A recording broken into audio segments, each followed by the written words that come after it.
Hi, folks. I'm Gabe Turner. And I'm Aliza Vigderman. And this is Are We in the Future? Are We in the Future is a podcast where we watch movies and TV shows with smart home, cybersecurity, or home security elements and answer the important questions about the technology itself. Does this exist today? Can this exist today? Should this exist today? What modern technology would have made this movie last only up through the first act? And of course, are we in the future?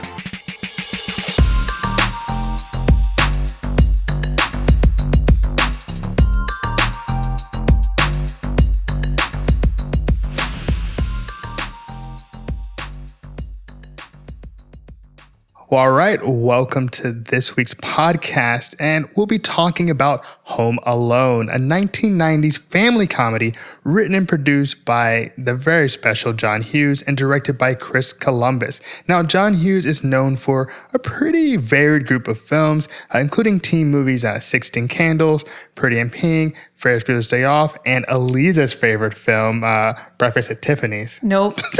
I'm sorry. The Breakfast Club. The Breakfast Club, and kids movies like 101 Dalmatians and Flubber. Chris Columbus, of course, is an acclaimed director, writer, producer. He's worked on The Goonies, Mrs. Doubtfire, and the first two Harry Potter movies. Not my favorites, but great films nonetheless. And this film stars Macaulay Culkin, one of the most famous child stars of all time, as the iconic Kevin McCallister. Yeah, so this was his breakout role, but this film also has some actors that were pretty established. Joe Pesci is one of the robbers named Harry. Love him. Am I funny like a clown? In this movie, yes. In this movie, yes. And then Catherine O'Hara is Kevin's mom, Kate, although she's pretty underutilized. Yes. With what we know that she can do now. Oh, yeah, her range. The power that has, the influence that has. So this movie was a smash hit. It cost $18 million to make, and it brought in $476 million worldwide. So again, the ROI. That's brazy, yeah. Brazy? Yeah. That's Titanic numbers. Yeah. This was the third highest grossing movie of all time worldwide by the time it was done in theaters. And it has spanned 3 sequels: Home Alone 2, Lost in New York, Home Alone 3, and Home Alone 4, Taking Back the House. So, it's huge. People loved it. Critics weren't as pleased. It does have a 65% on Rotten Tomatoes, which I kind of agree with. Ooh. I hate to say it. This was my first viewing of Home Alone. Which, that in itself, how is that possible? Problematic. I had only seen Home Alone 3, which is not the one that you're supposed to see first. No, And it's a different kid. It's not even Macaulay Culkin. It's not even Macaulay Culkin. He aged out. And we know where he is now. He's killing it. I think he's in Williamsburg. Probably. But anyway, so let's talk about what happened in this movie. Basically, Kevin's this 8-year-old kid, lives in this humongous house with apparently everyone that, comes from the same ancestor, because he's there with his brothers, his sisters, his mom, his dad, and it's a few days before Christmas, so there's a bunch of other family members there getting ready to go on vacation to Paris, cousins, aunts, and one pretty terrible uncle. And the film starts with a man in a police officer's uniform, Joe Pesci, in the house asking Kevin's dad about what they have in place to prevent burglaries. Big mistake. Kevin's dad doesn't ask for a badge. We don't even know how he got in the house. Yeah, that's unclear, although it does seem like they live in the kind of neighborhood where people might not lock their doors. It does exist. Yeah, true. So Kevin doesn't really seem to get along with the million people in his house, which seems unlikely. There's so many people there, but it's true. No one. You would think one person would have. Yeah, he would get on with one person. Kind word to say. Everyone seems to hate him. Yeah.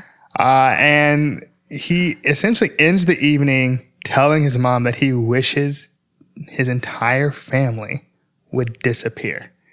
Of course, that night, the power goes off, the whole family oversleeps, and they have to leave for Paris in a hurry. And so they banish Kevin to the attic. They kind of basically forget about him. And despite leaving their house 45 minutes before their flight takes off, they somehow make their flight. This is pre-9/11, folks. It is very relevant that it's pre-9/11. So at first, Kevin is really happy that his family is gone. So he does all those typical things that a kid wants to do but can't. He jumps on the bed, he eats junk food, shoots a BB gun, and his parents don't realize that he's gone until they're on the plane, and then the phone is out of order. Of course, technology tends to not work on planes. It's true. And it's true even today in a post 9/11 world that the Wi-Fi does not work. Ever. I don't even know why they. And they make so much money from it too. I don't know. Why. You would think they'd want it to work. You would get a refund if it doesn't work. Exactly. But that's not the world we're living in.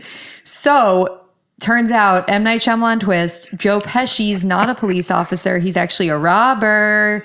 The call is coming from inside the house. And his name is Harry Lime, which sounds really fake. Mm-hmm. So his partner is Marv. Merchant. Is it Marv? It's Mar. It's Mar Merchant. It's not Marv's? It's Mar. Okay. Yeah. So basically, they're going to rob every house on the street because this is a rich area. It's on the North Shore, which is bougie. Very bougie. And Kevin's house is their crown jewel. It's got tons of tech, VCRs. Microwaves. End of list.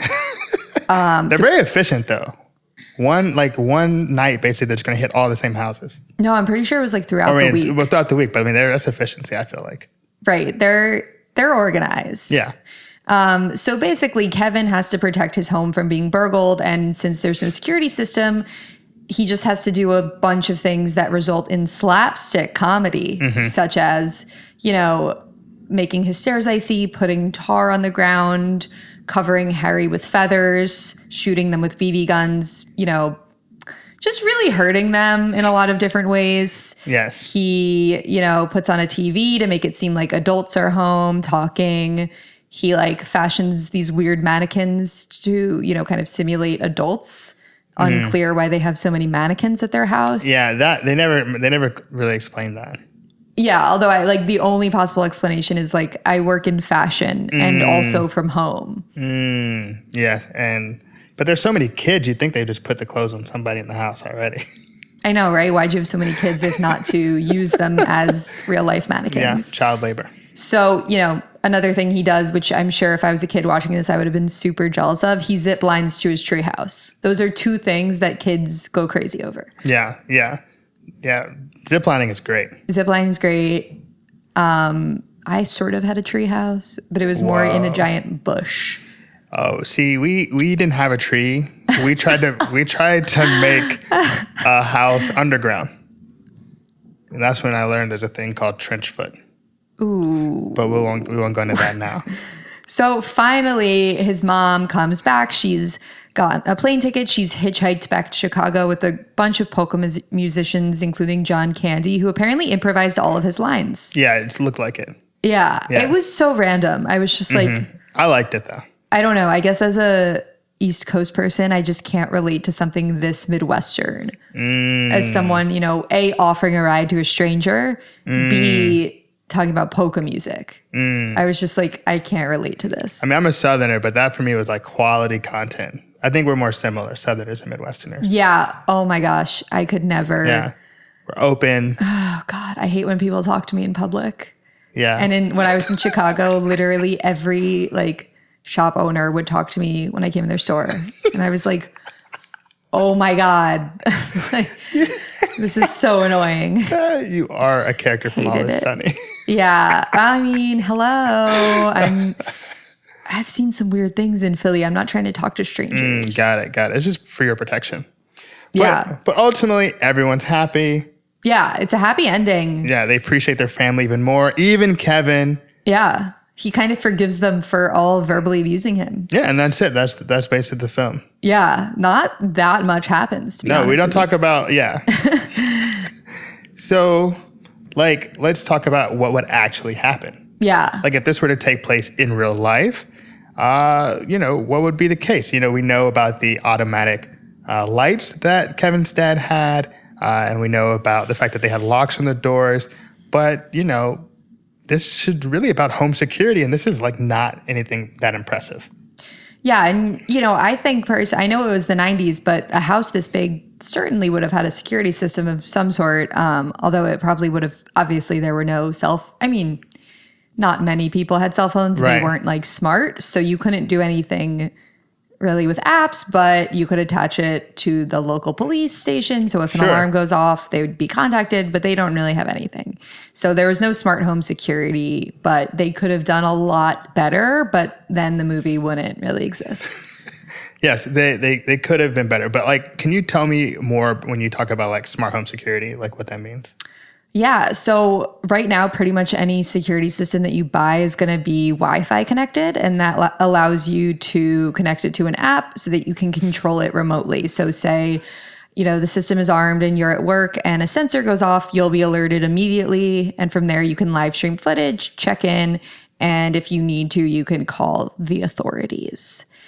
For example, the Wyze Cam, one of my favorites, it has person detection. So you're not only notified when there's movement, you're literally notified when your camera sees a person, which if your home is locked, and no one's supposed to be home, that's a really good indicator that you're getting robbed. So Kevin's parents, if they had this, they could have just live streamed footage of Kevin, seen that he was still home, and then spoke to him through two-way audio and kind of guided him. That would have been kind of cool. And then they obviously would have also been able to see the robbers. Yeah, Marv and Mar and Harry. Yeah. Yeah, I mean, look, Wyze Cam is fave. You can always do the person detection, but they also came up with Wyze Sense, which is like, a packet of motion and entry sensors to tell when a door or window has been opened or closed. And so I thought about this especially because these Wyze sensors work on just about anything. So technically, like, when his brother's yelling at him at the end of the movie for opening his stuff, like, he would have known just from the get-go. He would have been warned that Kevin was going through all of his stuff. But yes. Yeah, he could have put a sensor on his drawer. It's true. Yeah, and so, the robbers enter through the back door. Parents are notified the second it happens. And beyond just being able to record whenever the lights go on, Wyze has like a number of automations and even works with IFTTT, aka if this, then that. Yeah. So are there any, sounds pretty great, but what are the cons? Well, every rose has its thorn. Every rose does have its thorns. And I guess a big component of this movie is that the phone lines are down, which is why they can't get in touch with Kevin, why they can't, do anything. And the power is also out. And so while the Wyze Cam can still record to its micro SD card without internet, the Wyze Sense does need internet in order to connect with your app. So it basically necessitates a security system with cellular or landline backup. Because, this was 1990 and everyone had landlines. So, I mean, I know obviously landlines are kind of out, but what's the difference between landline and cellular backup? And is there an advantage of either? So, when you're in a Wi-Fi zone, but the Wi-Fi doesn't work? Yeah. I mean, I've been on a bus or train. I was on Amtrak this weekend. So. Yeah, and they were like, oh, Wi-Fi zone. You're like, no, it's not going to work. Yeah, so obviously we can't live without the internet. I mean, I can't live without the internet. I can't. So most people use their data, which runs off of cell phone towers as opposed to Wi-Fi routers. And many security companies also offer cellular backup with their systems so they can stay on during a power outage, like Abode, ADT, FrontPoint, Protect America, Ring. So the list goes on. However, this was the 90s, so once again, finding a system with cellular data would have been unlikely. So Kevin's family could have benefited from a security system with the landline backup instead. Yeah, that was when people used their landlines. So how many people still have landlines? I do not, to be honest. I do not have one. Only 43% of U.S. households had landlines by the second half of 2018, according to the National Center for Health Statistics. With everyone having cell phones, some people just think they're unnecessary. So are they unnecessary? I mean, yes and no. I mean, most of the time, if you have a cell phone, there's no reason to have a landline. However, if you have an emergency, a landline will provide location information to 911, like right then and there, whereas many mobile devices don't have location information, all they're required to by the FCC. In fact, over half of all wireless 911 calls in California had no location information, according to the California chapter of the National Emergency Number Association. For someone in an urban area with tall buildings especially, the location of your cellular connection can get a little fuzzy. However, with the landline, dependent on physical wires or cables installed underground or on poles, the location never changes and you can get help much faster.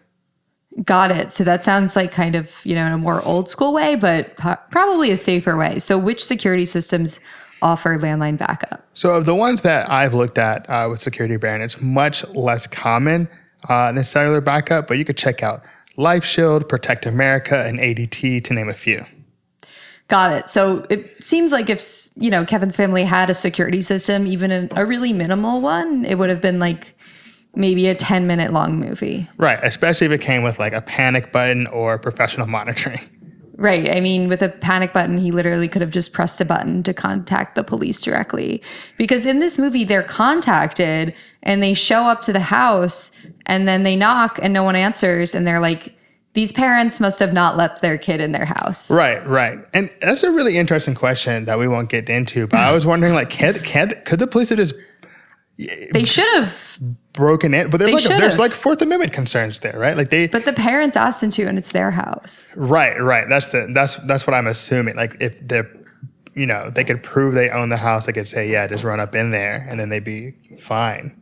But I mean, yeah, this is. I also don't understand why Kevin never told anyone that he was home alone. Like I kind of assumed he would just stay in the house the whole time, but he like goes out, he shops. It's it reminded me of how like Elizabeth Smart and like all these people that are kidnapped after they're like they've been with their kidnapper for a while, when they take them into public. So they often like don't tell anyone because they've been Stockholm syndromed.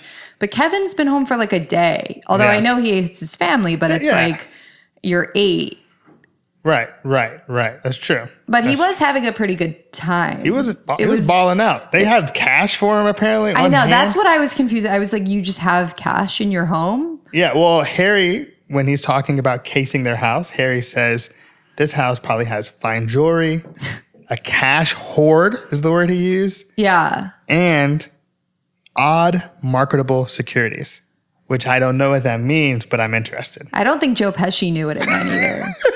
I read that he thought the movie was going to be really bad, so he like overplayed his role. And I think that was necessary because it's a kid's movie. Maybe John Candy wasn't the only person improvising his lines.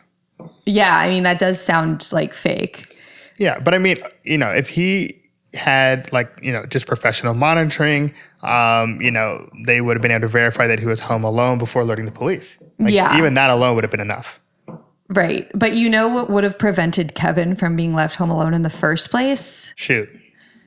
Child tracking watches. So they're a little controversial, but they are very popular nowadays. 1 in 5 children who travels to school by themselves are monitored by some sort of tracking device, according to research from the Royal Children's Hospital in Australia.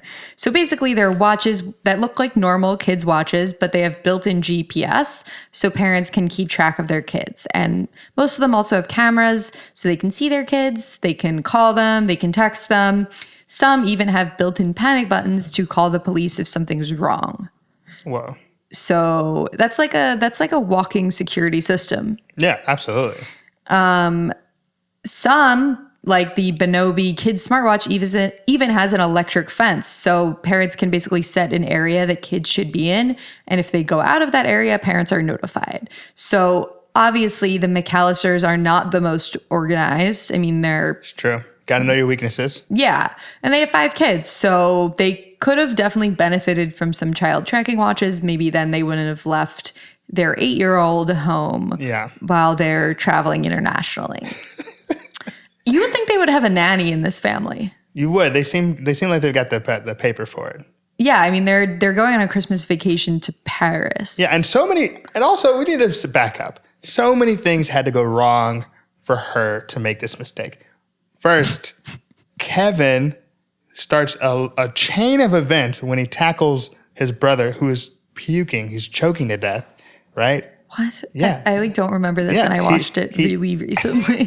He tackles his brother, and then everyone's like stuff gets spilled, and then he spills it was too much. the milk on the passport. They're cleaning up the passports on the counter, and his dad throws out Kevin's passport. Oh my God, I didn't even catch that. Yes, yeah. So typically, like in my family, I also grew up one of 5 kids. Just want to point that out. Had to fly places. Family, moved abroad, whatever. My mom kept all our passports together in a Ziploc bag. She's very organized. And that was just a really unfortunate thing because if you count the passports, then you know. And this was 11 kids going on this trip. Yeah. And then on top of that, that little kid who, by the way, stole the show. The funniest part of that, you say you laugh like not very much. That kid, the kid in the glasses? No, the kid who asks all the questions to the people who are taking their luggage to the airport. He says, the neighbor.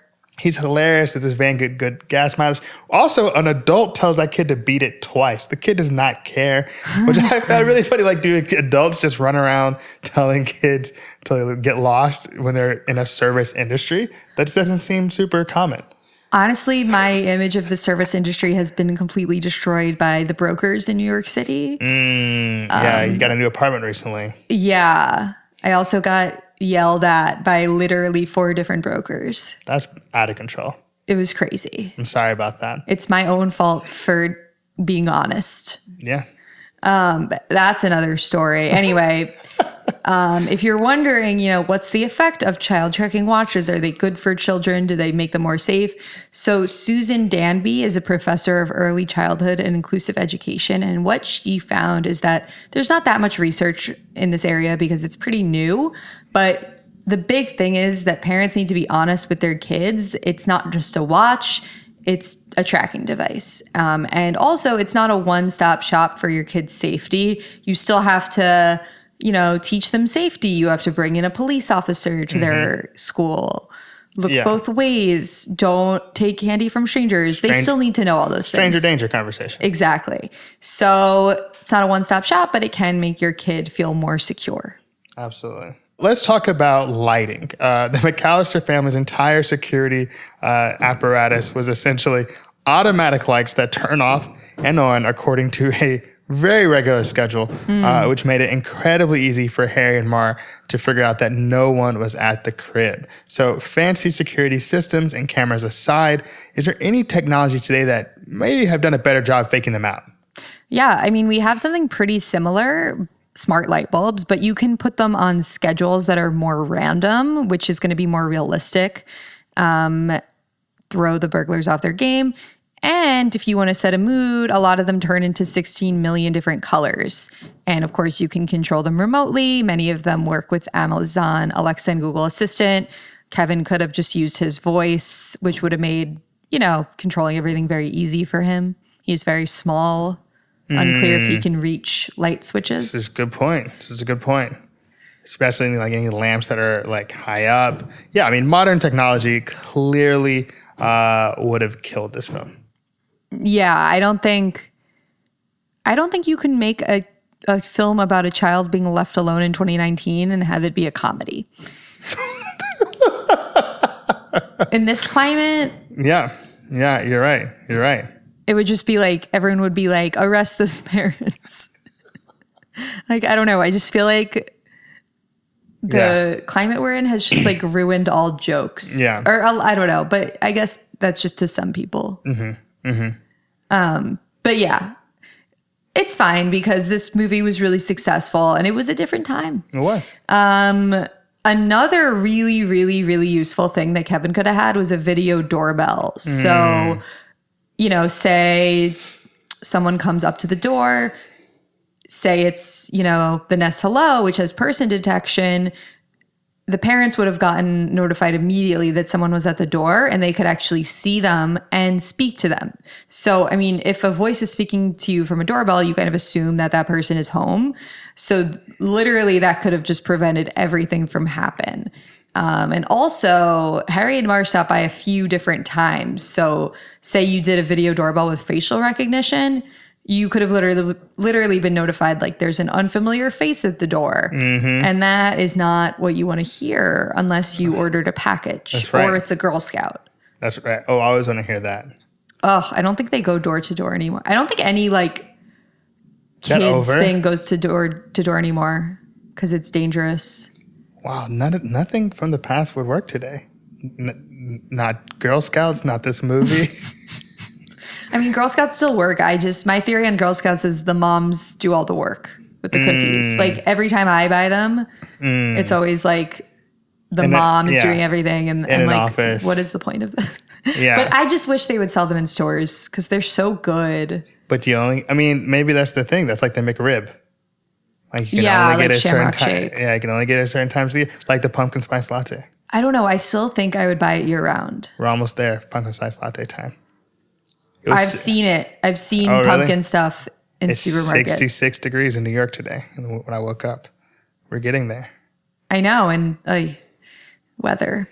Anyway, so this movie would never work today. And I'm sorry. All right. So are we in the future though?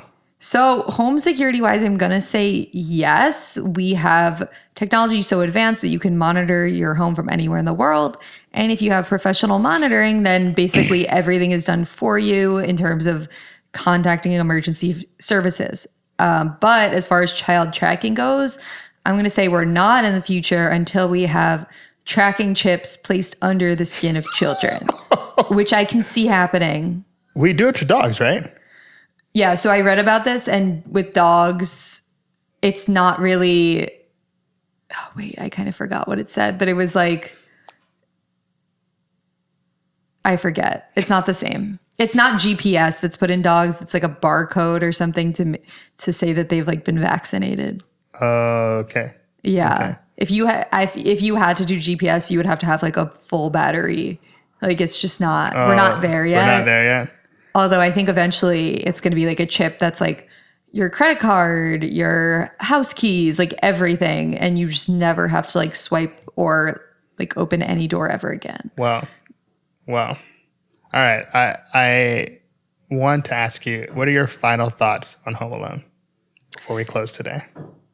So, I mean, I think I laughed once in the movie, and it was when Kevin was coming home with his groceries and like the bags just broke. Like that was really funny. And I think Macaulay Culkin is amazing in this movie, especially when he like cry smiles at the end. Yes. I was like, very good. Wow. Such a good, amazing actor. Yeah. But I don't know. I thought the hijinks would be more clever. Like I don't know. It was 1990.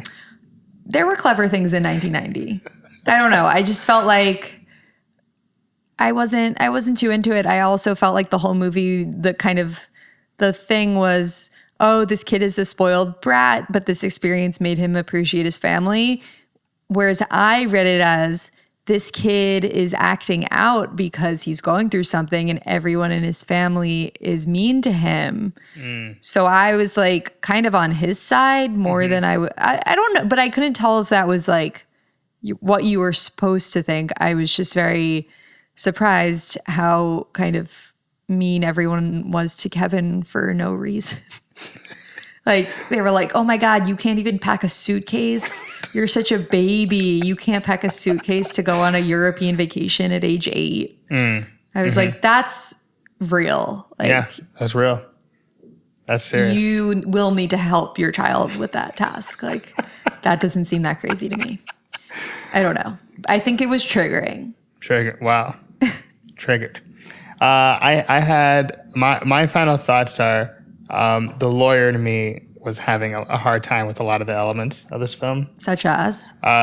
Just the police, how they talked to the police. The police sucked. They didn't do anything. They were pretty unresponsive. Yeah. They seemed to openly not care. Yeah, and the way everyone acted around them, I just didn't understand any of that. Yeah, they didn't care. Maybe it was the holidays. I don't know. They were focused on their families. There's a moment where Harry is looking at the McCallister's home, and he's like, "That's the silver donut." Right. And I'm like, "Is that a phrase? Is that something people say?" Did he improv that? Probably. Yeah. And then there's this part where my guy gets shot at. The delivery driver delivers to Kevin's house, and he thinks he's getting shot at. Never calls the police. Police never come by. That's true. I didn't even think of that. Yeah. Why? Like, I'm trying to think if I got shot at a house, would I call the police on that house? I don't know. Probably though. I mean, I'd probably decide that's not the way I wanted to. I'm trying to put my mind into that of like a 14-year-old pizza boy in the 90s. Mm-hmm. I can see him being he like, did drive up to the I house. just He's want at to least get 16. to my other houses. Oh yeah, 16. But I don't know. I can see him being like, I have a lot of pizzas to deliver, and this is how I pay for sure. The alcohol that I consume illegally. He's grinding. Yeah. All right. I mean, he probably has a lot on his plate. So, and I'm not just talking about pizza. All right. And with that, thank you all for listening. Yeah, thank you. This has been another episode of Are We in the Future?